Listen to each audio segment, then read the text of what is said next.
Jim Hill, KKL9 News. Congratulations, Skipper, when you're so close but still so far away. What's the mindset of your team to just still take it one inning, one pitch at a time? Yeah, Jim, that is the mindset. We are so far away. I think just to stay focused and know that we still got a lot of work to do, a lot of good baseball to play. So today's a new day. We got a new pitcher. We're in a new ballpark, and we just got to, have that same sense of urgency and play good ball. The third row on your right, Doc. Kirsten? Dave, with Shohei Ohtani, how did he come in today? Obviously, he's in the lineup, but yesterday you had talked about just pain tolerance and kind of wanting to see and hear from him. What was that conversation like? He was very adamant that he was going to play. I watched him take swings last night in the cage. Looked really good, strong. Ball was coming off the bat. So I think that there was more uncertainty in all of our minds, but in his mind from day one, from Saturday evening, he was going to play. The second row on your right, Dave. Barry? Dave, you've never managed this team and not gotten to the postseason, but a lot of those seasons have ended in disappointment anyway. Other teams would take that as a real success. Like, what is it like to manage for an organization where the only acceptable outcome is winning the whole thing? I think that, Aaron and I have that in common. I guess it's a privilege to be, with having those expectations. I love what I do, and I do it because I love the game and the players. And you just kind of sort of live with whatever result. But yeah, that's the reality of our two jobs. Hi, Dave. Crystal Rich, KTLA. You said Shohei was very adamant that he was going to play. Did he mention where his pain level was at all? No, not by any number. Obviously, there's some discomfort. I would say it's more discomfort, and that's kind of what I alluded to. It's subluxation. It's per individual's tolerance. Some swings are fine. Some swings were a little uncomfortable, but I think for me, it was more of we didn't feel like he was going to be compromised and he was going to play. And did the imaging, the tests come back? It just revealed the same thing as a subluxation. That's all it was, yeah. Thanks. So we were very fortunate. We'll go to Jack in the third row. Hey, Dave, how much do you guys kind of know what the pitching plan might look like tomorrow, and do you have to kind of balance that as you're going through tonight's game with a bullpen game on? Yeah, it's certainly a bullpen game tomorrow. I think that is contingent on tonight, and I say that with all honesty because, there's leverage guys in a plus game that I'm going to use, and if a game is kind of middling, or a different situation, then I'll use other guys, and I just don't know how we're going to come out of it. But understanding that we still have to cover 27 outs, 9 innings tomorrow to win a ball game, that's going to be the fallout, and it's all kind of dependent on how the usage of tonight's game. Standing on your left, Bradford. Dave, you mentioned that because Shohei's injury was on the shoulder that you didn't think it would necessarily affect his hitting, and then you were talking about watching some of his swings. Just for us lay people who didn't hit professionally, what role does the back shoulder play in swing mechanics? It's not the front shoulder. I say that it is tougher because typically when a hitter is out in front or fooled, you lose the bat with your backhand, and the right arm, in this case a left-handed hitter, that's when you start to get vulnerable when your arm gets away. The back elbow, the back shoulder is more connected. It's just less chance to kind of get that exposure with a swing and miss or a ball out in front. So that's why, Cody Bellinger did it in 20 with the front shoulder, which was very careful. But again, in a vacuum, the back shoulder is better. We'll stay back there with Bill Plunkett. Yeah, is Brent Honeywell plan A for the opener tomorrow then? No. He's we're planning on potentially using him, but plan A for the opener to start, probably not. You want to tell us who plan A is? No. With Blake Trinan, have you seen some signs recently that the workload is getting to him a little bit? No, I don't think so. I think that, if you look back at the first game, he had plenty of rest going into this series. And, and then obviously it was a back-to-back, and so there was some. I thought there was some mispitch location, some command things, but I would say, tonight there would be some kind of cost tonight. But I don't think that the workload leading up to the first two games, I think it was kind of in line. But again, this is a situation where tonight I'd have to be certain, if and when I deploy him tonight. Second row on your right, Fabian, then Yeah, Ron. Dave, just to confirm on the MRI, there was no structural damage at all on the shoulder? No structural damage. And then did he do anything different today or yesterday that was different from Shohei's normal routine? No, he didn't. That was what was encouraging, is he essentially did probably 80% of his normal routine yesterday. That was what was encouraging, and wasn't compromised at all. And then with Walker, his stuff took an uptick at the last start. Is there anything that you can do that, because maybe it's sort of like that gives you confidence that that's something that can sort of stick for a start like tonight? I think that was part of the layoff. I think that was some of it. I think some of it was the adrenaline. I could see. I think that the average fastball velocity should mirror that one. This is first time pitching against the Yankees in Yankee Stadium, so he's amped up. So I do think that the stuff is going to hold. It's just now about, commanding the spin, the secondary stuff, and, pitching to all quadrants with this heater. First row on your right, Mike Puma. Dave, you alluded a little bit to this yesterday, but Ohtani, even if he's not 100%, what kind of psychological edge is it against the opposing pitcher having him in the lineup? Well, I think it's certainly an edge to us having him in the batter's box. And, regardless of what limitations a pitcher might think he might or might not have, not many guys are willing to take that chance. And so, I'm just expecting him to control the strike zone, let the at-bats come to him, and, swing and fire when the ball's in the hitting zone. But, we're just very grateful that he's in the lineup. Stay there with Tim, then Ron. You mentioned that with the subluxation, it's a lot of times as tolerated by the individual. And getting to know Ohtani this year, how would you describe his pain threshold, pain tolerance? So he definitely does some wincing, balls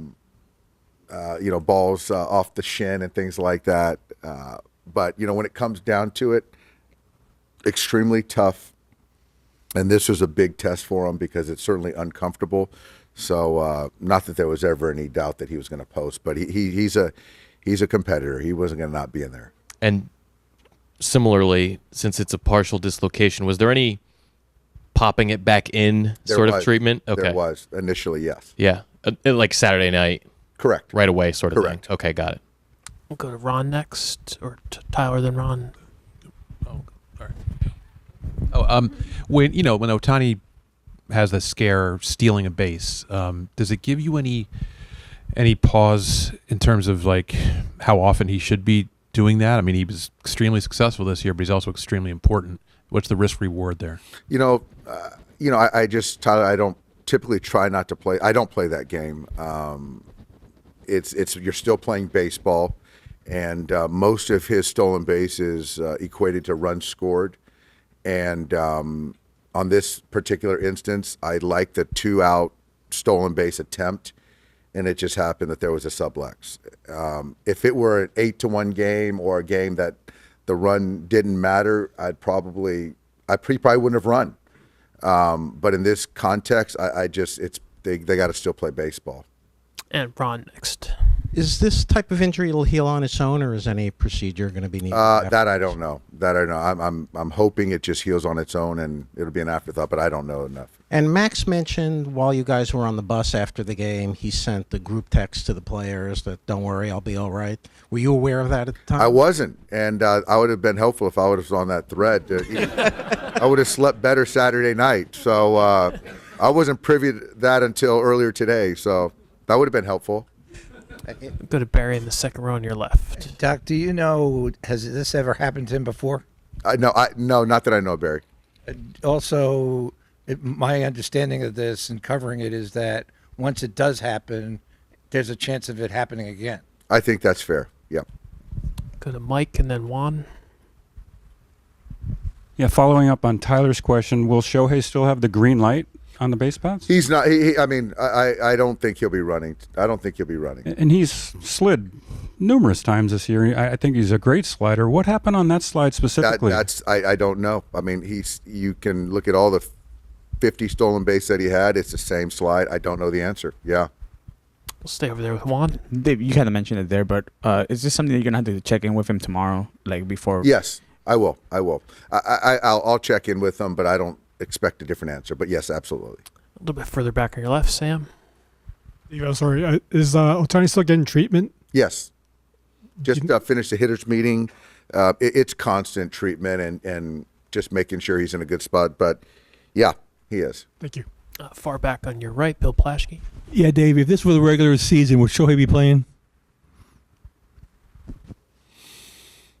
You know what, Bill, that's probably a better question for Shohei, to be honest with you. I think that if the trainers felt that he wasn't compromised and wanted to be out there and could be out there, I would have no problem. But I think that because it's the World Series, I think the question is moot. And we'll go to Peter near the front on your right. Hi, Dave. With Shohei, just how would you describe your emotions going from Saturday night when you see him get hurt to now being able to put him in the lineup today? Saturday night to yesterday when I saw him in the cage hitting balls 102 miles an hour off a tee, that was joy. And so now it's more of just kind of he's in there and I'm just thinking about the game. And I'm not really thinking about kind of where he's at physically. He's in the lineup. So that's all I'm thinking about. About 4 rows back on your left, Dave. Hey, Dave. I'm going to switch off the Shohei just for a second. Thank you. You're welcome. You guys aren't, I don't think you've seen Clark Schmidt this year at all. Only the two Hernandezes, Teo and Kike. And I think Shohei in an early game last year saw him. When you don't have familiarity with a starting pitcher, especially in a game of this magnitude, how does that affect your guys than somebody you've seen before? It's different. I think that there's a lot of technology, there's information, there's video. You're kind of looking at heat maps. But I think that until you get in the box to see how lively his cutter is or, what the sweeper characteristics in the batter's box to righty, or how much the ball's sinking with depth or run. So those things that you got to go in there and kind of learn yourself. But so, yeah, I mean, I guess probably it's typically an advantage to the pitcher who hasn't, so I'd say the same thing for Walker in his case. But yeah, you're still trying to gather information and seeing certainly how the stuff's playing that particular night. Do a few more, the second row on your left, Dave. Yeah, I was going to give you a break from Shohei questions too. So how do you handle the balancing act of you're trying to win, obviously, but also managing the bullpen and trying to make sure guys don't get seen too often by opposing hitters and all that? How does that work? Yeah, I mean, I think the game tells you, how to respond. There's a certain bet on how much you want to keep pushing and try to deploy guys to keep the game as close as you can. Live to fight another day type thing, go for the jugular type thing. I just, as much as you can obviously minimize runs, see their relievers as much as you can, that's a benefit. Taking the long and short view of the series kind of weighs into my decision making. So yeah, it's a constant kind of weaving in and out, but my pitching coaches do a great job of helping me to kind of sift through it. Third row on your right, Pete. Davis, you've gotten to know Ryan Brazier. What have you come to like about him, and how is he different than when you saw him in the World Series when he was with the Red Sox? I like him more now. I think he's very calm. I like guys that have pitched in a hot box in huge baseball markets, sports markets, as he did in Boston. I like that. I just think that he can command the baseball. He's fresh right now, so I like where he's at physically. And like I said, he commands the baseball. He's been in a hot box. He's pitched in the World Series, so he's in my trust tree for sure. Just do two last ones in that corner on your right, Dave.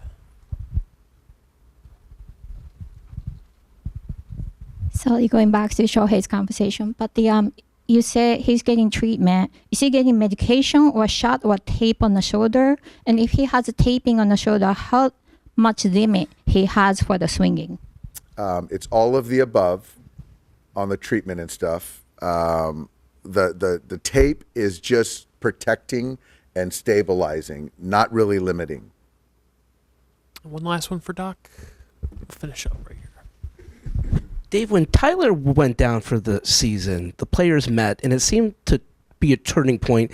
Can you recall that moment, and why do you think that moment in particular sparked them?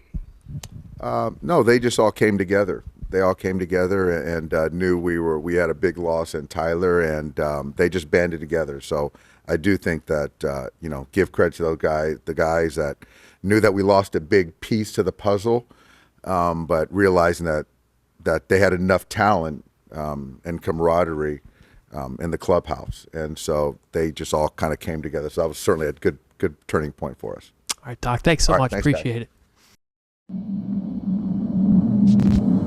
it.